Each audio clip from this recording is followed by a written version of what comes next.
अशोक वाटिका में अजीब सी शांति थी, जैसे यह स्थान युद्ध से बाहर रखा गया हो। माता सीता मौन बैठी थी, पर वह मौन निर्बल नहीं था।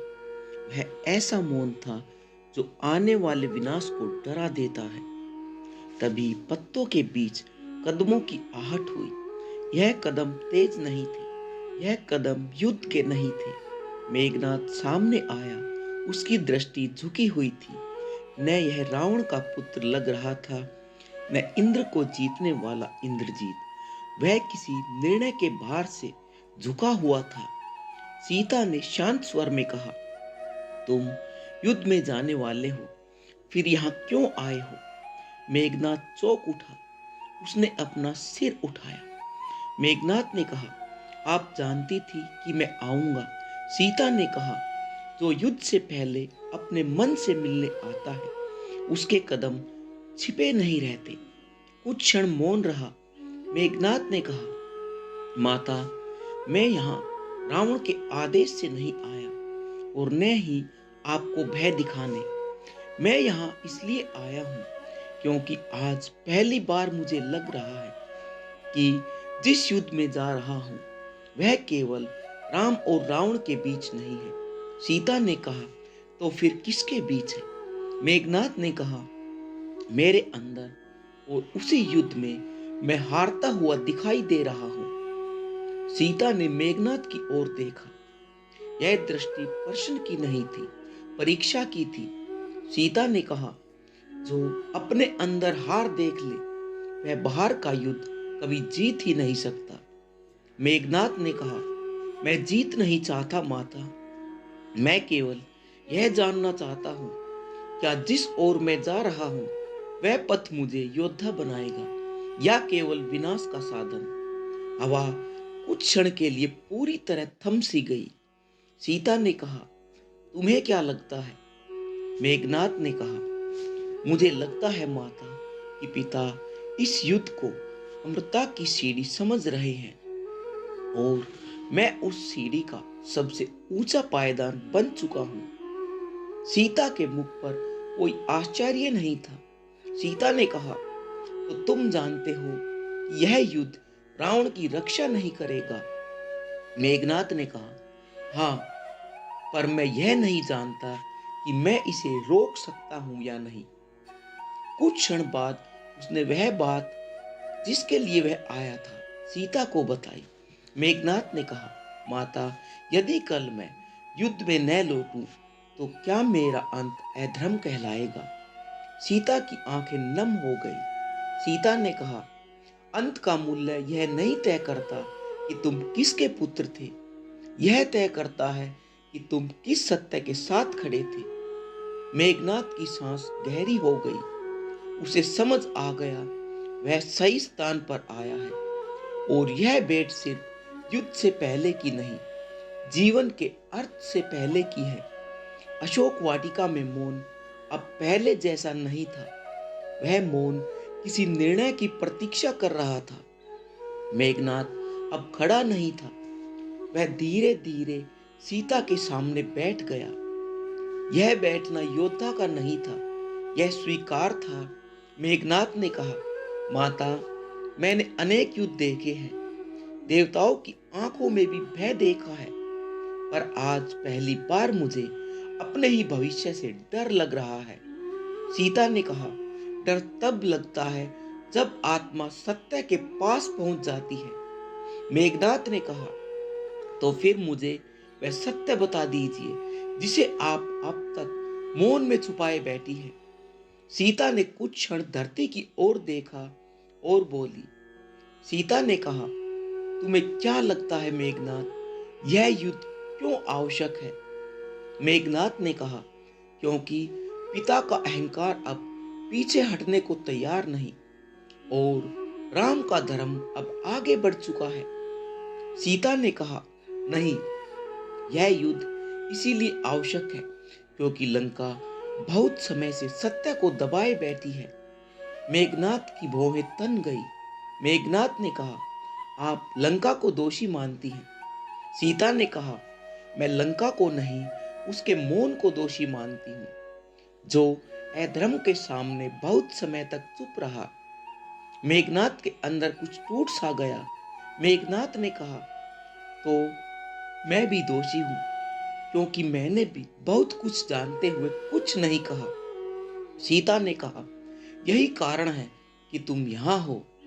हवा फिर चली, पर इस बार उसमें शीतलता नहीं थी, वह बोझिल थी।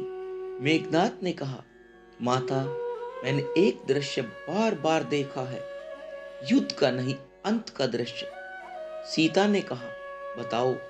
मेघनाद ने कहा, मैं रणभूमि में खड़ा हुआ हूँ। मेरे चारों ओर अस्त्र टूट चुके हैं और मैं जानता हूँ यही मेरा अंतिम क्षण है।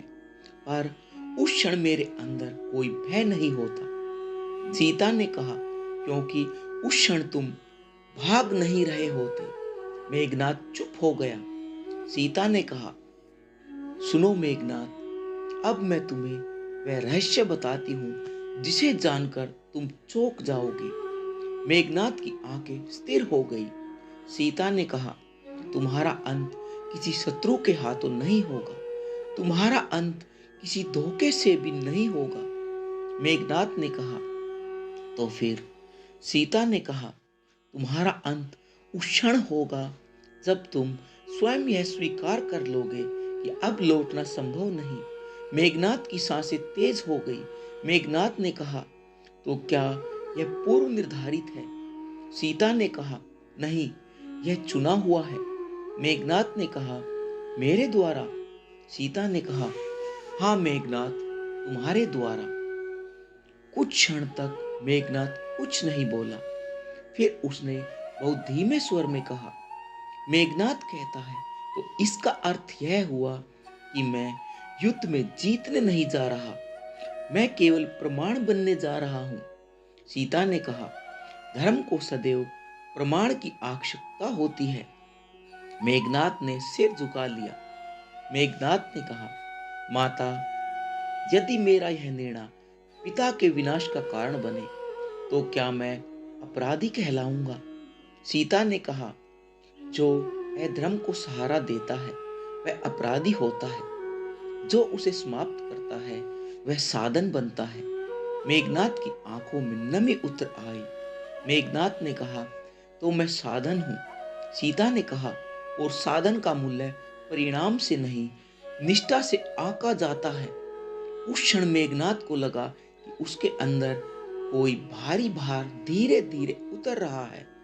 मेघनाद ने कहा, अब मैं समझ चुका हूं कि मैं यहाँ क्यों आया था। सीता ने कहा, क्यों? मेघनाद ने कहा, क्योंकि युद्ध से पहले मुझे मृत्यु नहीं, अर्थ देखना था। सीता मौन रही, पर वह मौन स्वीकृति का था। और उसी क्षण रणभूमि की दूर से ध्वनि सुनाई दी। युद्ध बुला रहा था, पर अब मेघनाद उसी व्यक्ति के रूप में नहीं जा रहा था जो आया था। रणभेरी की ध्वनि अब स्पष्ट थी। वह केवल युद्ध का संकेत नहीं थी, वह समय का आदेश थी। मेघनाद उठ खड़ा हुआ। उसके चेहरे पर अब न दुविधा थी न भय। सीता ने उसे देखा। यह वही दृष्टि थी जो विदा के समय मां अपने पुत्र को देखती है, जानते हुए कि अब लौटना संभव नहीं। मेघनाद ने कहा, माता, एक प्रश्न है जो मेरे अंदर अभी भी शेष है। सीता ने कहा, पूछो मेघनाद। मेघनाद ने कहा, यदि मेरा यह मार्ग धर्म की रक्षा करेगा तो फिर मेरा नाम इतिहास में किस रूप में लिखा जाएगा? सीता कुछ क्षण तक मौन रही और बोली, और सीता ने कहा, इतिहास नाम नहीं लिखता, वह प्रभाव लिखता है। और तुम्हारा प्रभाव उन लोगों के अंदर जीवित रहेगा जो यह समझेंगे कि शक्ति से बड़ा विवेक होता है। मेघनाद ने कहा, तो क्या मैं पराजित कहलाऊंगा? सीता ने कहा, पराजय वह होती है जहां उद्देश्य खो जाए। तुम्हारा उद्देश्य स्पष्ट है। मेघनाद गहरी सांस लेता है और कहता है, तो मैं जा रहा हूं माता, युद्ध में नहीं, उत्तर देने। सीता ने कहा, और यही कारण है कि तुम लौटोगे नहीं, पर समाप्त भी नहीं होगे। हवा अचानक तेज चलने लगी। अशोक के पत्ते धरती पर गिरने लगे। मेघनाथ ने अंतिम बार उस स्थान को देखा जहां वह बैठा हुआ था। वह जानता था यह स्थान अब स्मृति बन जाएगा। मेघनाथ ने कहा, माता, यदि युद्ध भूमि में मेरा सामना श्री राम से हो तो क्या मैं उनके नेत्रों में घृणा देखूंगा? सीता ने बिना रुके कहा, नहीं, तुम वहां केवल सम्मान देखोगे, क्योंकि राम केवल शत्रु नहीं देखते, वे सत्य को देखते हैं। मेघनाथ की आंखें एक क्षण के लिए भर आई। मेघनाथ ने कहा, तो यही पर्याप्त है। वह झुका हुआ, उसका प्रमाण औपचारिक नहीं था, वह कृतज्ञता थी। सीता ने कहा, सुनो मेघनाथ, यह अंतिम बात है। मेघनाथ रुक गया। सीता ने कहा, जब अस्त्र टूट जाए, जब मंत्र निष्फल हो जाए और जब तुम्हें लगे कि अब कुछ शेष नहीं, उस क्षण पीछे मत देखना, उस क्षण अपने निर्णय को स्मरण करना। मेघनाथ ने कहा, मैं स्मरण रखूंगा। सीता ने कहा, क्योंकि उसी क्षण तुम केवल रावण के पुत्र नहीं रहोगे, तुम धर्म का प्रमाण बन जाओगे। मेघनाथ ने कोई उत्तर नहीं दिया। उत्तर की अब आवश्यकता ही नहीं थी। वह मुड़ा और बिना पीछे देखे अशोक वाटिका से बाहर चला गया। उसके कदम अब भारी नहीं थे, वे शांत थे। दूर रणभूमि में शंखनाद गूंज रहा था और माता सीता वह जानती थी, आज लंका में केवल युद्ध नहीं होगा, आज अर्थ और अहंकार आमने सामने होंगे। और जब धूल बैठेगी तो इतिहास यह नहीं पूछेगा कि कौन जीता, वह यह देखेगा कि कौन समझा। यह कथा केवल युद्ध से पहले हुए एक गहरे संवाद की नहीं है, यह मनुष्य के अंदर चलने वाले युद्ध की कहानी है। पहली सीख, शक्ति का होना महान नहीं बनाता, शक्ति के होते हुए भी विवेक का जागना ही मनुष्य को ऊंचा उठाता है। मेघनाथ के पास अपार बल था, अपार शक्ति थी, पर उसका सबसे बड़ा गुण यह था कि उसने अपने ही कर्मों पर प्रश्न उठाया। दूसरी सीख, धर्म जन्म, कुल या पहचान से तय नहीं होती। धर्म तय होता है इस बात से कि संकट के समय पर आप किसके पक्ष में खड़े होते हैं, अहंकार के या सत्य के। तीसरी सीख, कभी कभी सही होना जीतने से अधिक कठिन होता है। जो सत्य को जानकर भी उसके मूल्य को चुकाने को तैयार हो, वही वास्तव में साहसी होता है। चौथी सीख, हर युद्ध शत्रु से नहीं लड़ा जाता, कुछ युद्ध अपने अंदर लड़े जाते हैं और वही युद्ध मनुष्य को तोड़ते भी हैं और गढ़ते भी हैं।